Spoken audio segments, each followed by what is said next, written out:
today we're here talking about interior design. Jennifer Horstman with Lennox House Design is here. She actually has been working with me for, gosh, a good solid 5 years now. Jennifer does probably about 90% of our interior design with our clients. And we haven't done a segment like this yet, but I really wanted to kind of bring interior design and what that encompasses into the new build process. In our world, in new construction, I think we have 5, I'll call them prongs.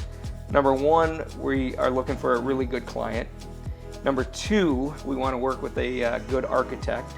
Number 3, we need a very creative interior designer that's fun to work with. Number 4, a good landscape architect. And of course, the last one on the list is a really good general contractor, which Adore Homes is. So to get started, I just wanted to ask Jennifer to introduce herself and just kind of give us a little bit of history about, what is interior design? Yeah, I'm Jennifer Horstman, and I've been in the business about 21 years. I've owned Lennox House Design for the last 6. And the field that I get to be part of is exciting, it's challenging, it allows me to really explore a lot of creativity, and the biggest part is making a home a beautiful place for someone to live in. To me, it's like a work of art that people get to explore and share their spaces. So being able to do that is just an enrichment of everybody's life, and mine especially. It's a fun job too, isn't it? Oh my God, it's so much fun. Yeah, I love it. I wake up every morning, I'm so excited to go to work. Yeah, I mean, people don't realize, we're not like artists per se, but there's a lot of creativity and artfulness that goes into designing a house, designing the interior, right? For sure. Everything has a very careful attention to detail. We really try and think through form, function, how things are going to work for people, and it's a lot of times considering that there's more than one person that's going to be using the spaces. So it's husband, wife, kids, nanny, whoever it is that's going to be using the spaces, that's all taken into consideration. And we want it to look great, but we really want it to work well for everyone. So function. Absolutely. Function has a lot to do with interior design. For sure. It's got to function. It can be as beautiful as you want it to be. If it doesn't function, you're not going to use it. So to me, function always comes first. So Jennifer, explain what is the practice of interior design? Well, interior design is making spaces super functional and practical, as well as aesthetically pleasing. So what it means is we select both interior and exterior construction materials selections. So that's everything from your countertops, tile, lighting, hard surfaces of any sort, cabinet hardware. We're also designing cabinetry, special details, whether it's beams, ceiling details, picking wallpaper, paint, anything that would be surfaces that are going into your home so that it's beautiful as it is without furniture. Do you coordinate that with the general contractor then? Absolutely. It's important to be hand in hand with your general contractor so that I'm producing all the material selections so that you can read them properly and make sure everything gets ordered and implemented. So similar to architect, where we're looking at the overall room spaces, sizes, that sort of thing, you are just as much instrumental in making certain that the insides of what we're trying to create in that box actually fits function and creativity. Absolutely.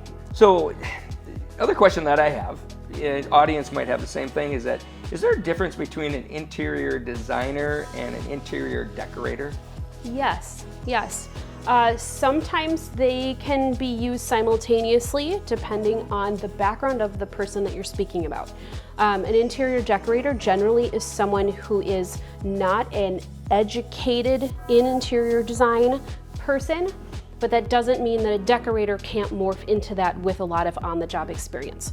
Decorators usually typically do soft finishes. They may do paint colors. They may help with some DIY projects and pick a lot of furniture. There are a ton of beautifully talented interior decorators. Interior designers take it one step further with the education that's behind it. So going through an accredited program within school. That's what I was just gonna ask, okay. Yep, continuing education, so you're constantly learning about what's new in the industry and staying up to beat, not only on trends, but things that are important for universal design, meeting ADA compatibility. We have the ability to also do commercial spaces as well as residential.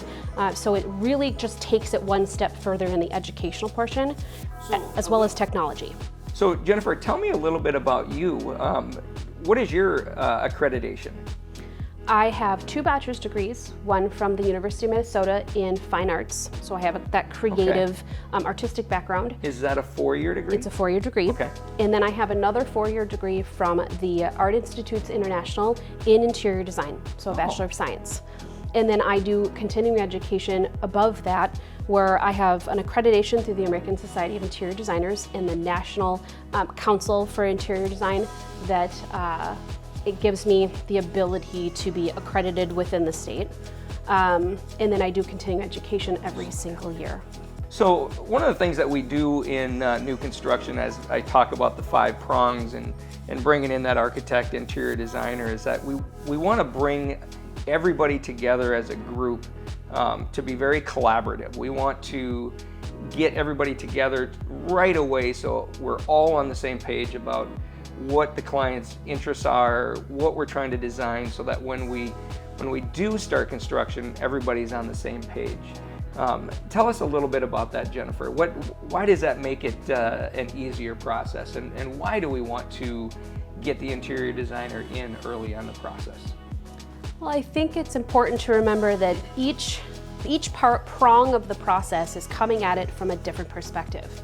And as far as interior designer is concerned, I'm asking a lot of questions of the client that are really personal, especially involving furniture and things that you want to bring with you.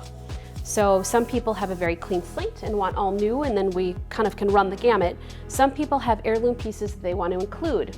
They have specific sizes. So it's really important that I get that information early and provide that to the architects so that they know what we need wall space for and things to plan for, so that as they plan the spaces, they're accommodating those specific needs. If we have a client that wants a massive sectional and unfortunately their living room doesn't fit it, we end up having some issues with things down the line.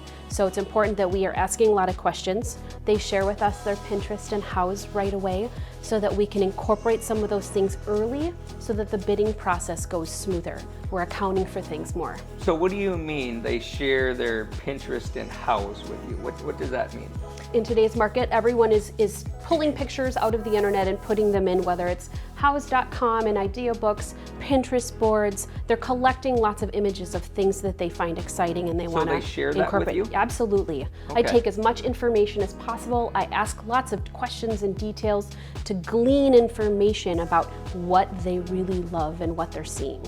Okay. And so I need to be able to ask questions because of course there's always dollar signs that are attached to those items.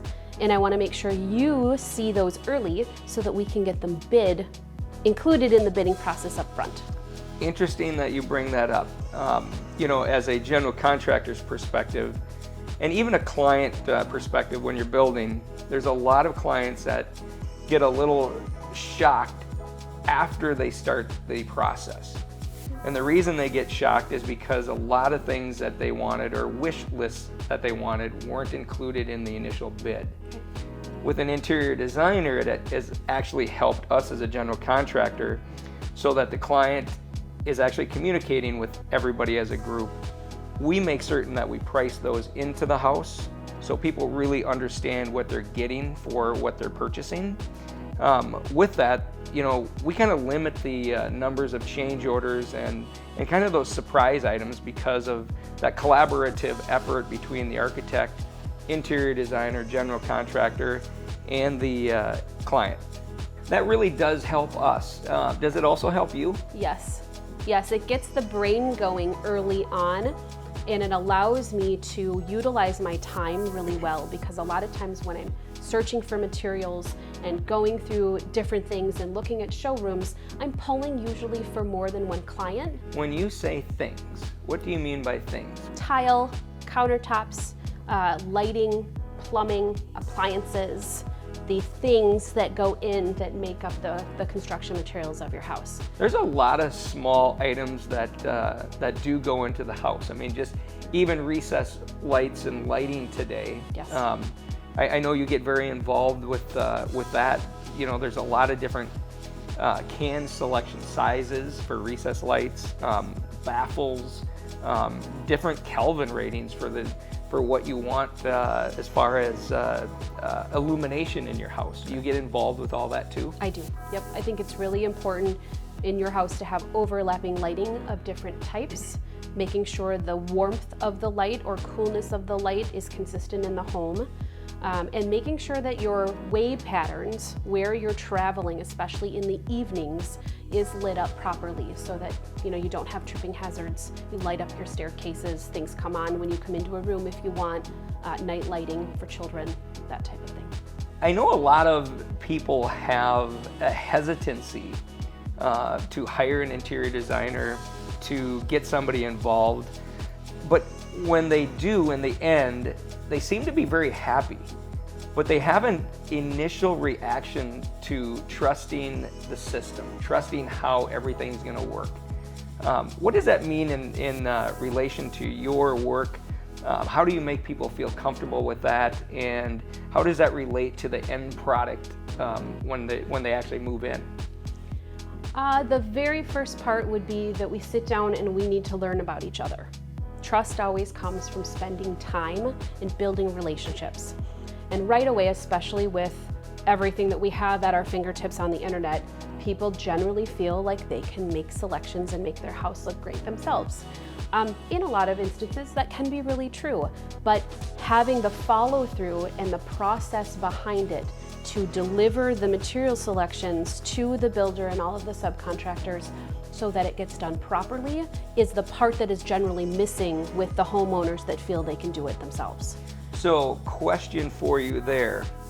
When you help clients make these selections, it sounds as though you actually come out to the job site also and make certain that the selections that are done are not only the selections that they wanted, but also how it's installed. Is that correct? Correct. I spend a lot of time on the job site, generally more than most interior designers, because I think the process and the implementation is so important to help meet and manage the expectations from the client and the builder. I think that trust within the relationship between the client and the interior designer is extremely important. Part of that comes with having a little bit of faith that your interior designer is going to follow through and meet your expectations. Sometimes I'm going to push the clients a little bit further out of the box that they're comfortable in order to give them things they don't know they need. So a lot of times it takes kind of letting go of a little bit of control and putting that faith in your interior designer that they're going to do their job and they're going to do it well, and that the house they receive is something they're going to love. I always have clients that come back to me and say, Jennifer, thank you for pushing us to do X. Whether it's get that extra appliance or try this really fun, funky wallpaper. And it ends up being the favorite part of the house in the long run. And I can't tell you in my 21 years how many times clients have come back to me and said, thank you for pushing me to do more than what we thought we wanted. So on a personal level, Jennifer, you're working with Pamela and I on our house.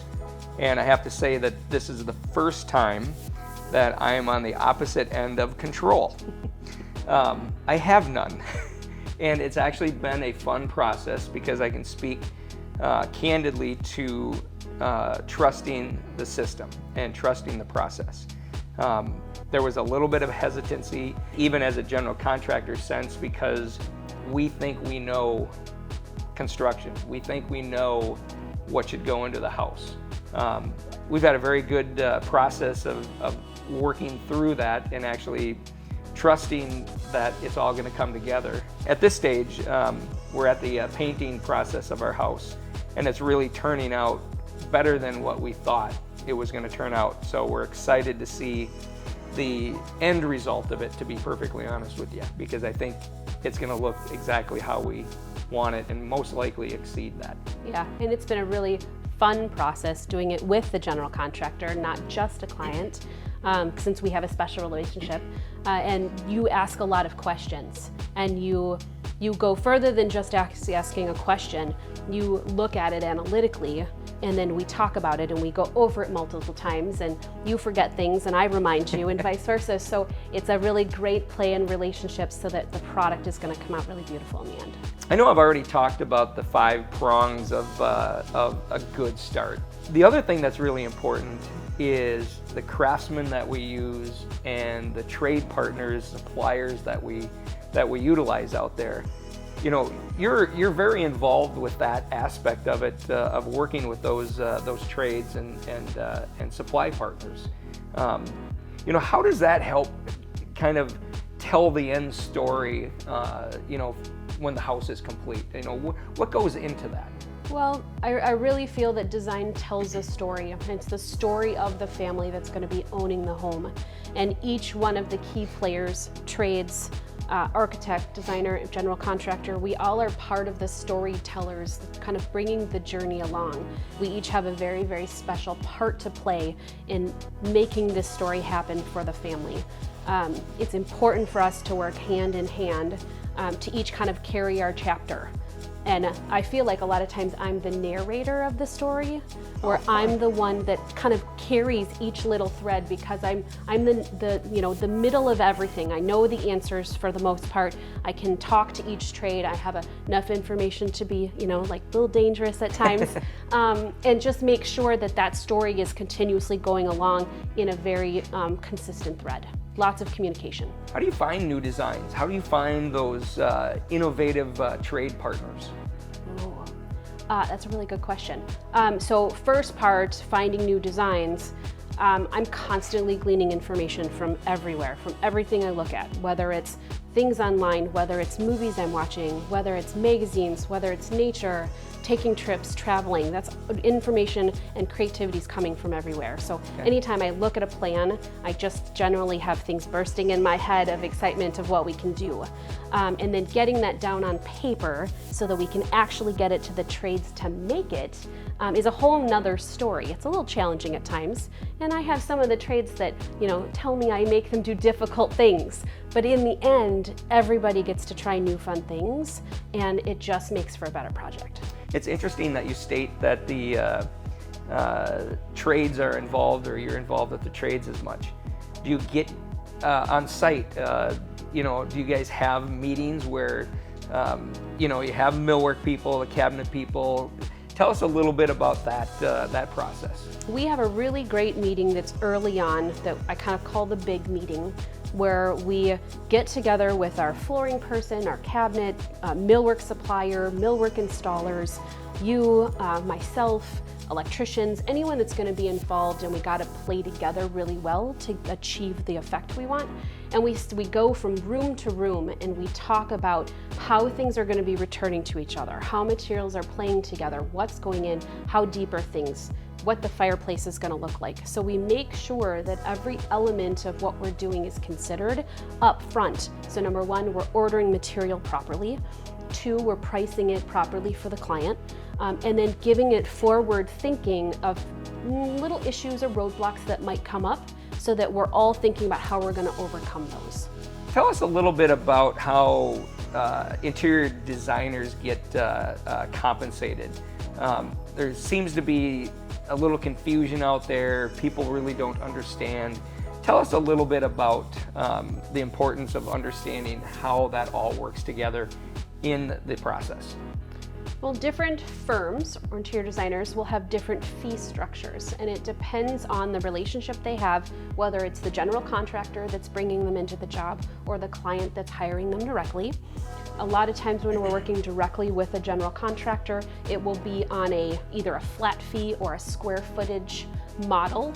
If you're working with just a client that's bringing you in, sometimes it'll just be an hourly fee based on what your hourly rate is. So it kind of just depends on the client, and it depends on the relationship between a builder and an interior designer and a client, or even an architect, interior designer, or builder. Is that correct? Yep, and a lot of times the way that I like to do it is I will go through and look at a project, and I will go through a list of all the things that I know I'm going to be selecting. I give myself a block of hours for meetings, documentation, drawings, that kind of thing, and figure out what I think it's going to be, and then I compare it to what a square footage cost would be. Usually we're fairly close, and I kind of take an average if I'm going to do a flat fee, and that's usually what it would be. Okay. So I try and just make sure that I've got enough hours built in there for some fluff, making sure that if we have a lot of questions or a client that has a really tough time making up their mind, we have some extra time built in, because that does happen. And then that way it's just fair for everybody. So it sounds like a fairly, at least with Lennox House Design, it sounds like a fairly transparent process in the fee. Yes, I think transparency is extremely important. And how do you ensure that transparency? We keep track of all of our hours. I kind of document everything for a spreadsheet, so if a client ever wants to know where our hours are going, we can produce that. And then I bill generally in 3 specific allotments. So one up front, do one around the mechanical phase, and then one a little bit towards the end. I usually make it a little fluid as to how quickly I can get them billed, but that way you always know it's continuing through the process, and I'm billing basically as I'm doing the hours instead of taking a super big amount up front. Typically you say you have a fee on the third up front, third at mechanical, third at the end. What does a third at mechanical mean? Mechanical means when we have the house framed and we are going ahead with our HVAC, or air conditioning and heating systems, our electrical, our plumbing, and our low voltage for all of your audiovisual needs. So that's right around the big meeting, Correct. as you called it. Correct. That Okay. always goes hand in hand. So we have a lot of hours built in up front for all the design work, and the majority of the design work is done by the time we get to the mechanical phase. So now it's just implementation of that design from that point forward. Okay. Just thinking about the overall budget, client's budget, you have the interior design aspect of it, but a lot of times people are actually looking to buy furniture too, right? Correct. I know, in the past, people thought about furniture kind of in the middle of the process. Today, they're doing it much earlier. Why is that? Due to the problems that we're having with supply chains and transportation, we are having to do furniture up front because our lead times have gone from 3 to 4 months to 9 to 10 months. So clients are actually looking at furniture earlier on now. Is that a positive? Yes, it's very much a positive. It allows us to establish very firm budgets up front so that everybody understands what the expectations are from individual pieces to the overall cost of the budget and how that affects the overall cost of the entire project, including construction. It allows us to pull everything so that selections are made hand in hand. It allows us to get everything before we would possibly have anything be discontinued because I'm ordering right away. I would think that by making your selections for interior design and actually alongside the furniture would actually be a positive, because you can kind of coordinate everything very well. Yes. Yes, and because things are taking longer periods of time, it's extremely important for us to procure those items and have them in process so that we don't have things that would run out of stock or be discontinued or take longer lead times as our construction industry continues to move forward. What a great segment talking about interior design. Really appreciated the conversation, Jennifer. Again, Jennifer with Lennox House Design. Really talking about the importance of bringing in interior designer right away so that everybody collaborates to create such a special place for our clients. Thank you. Thank you.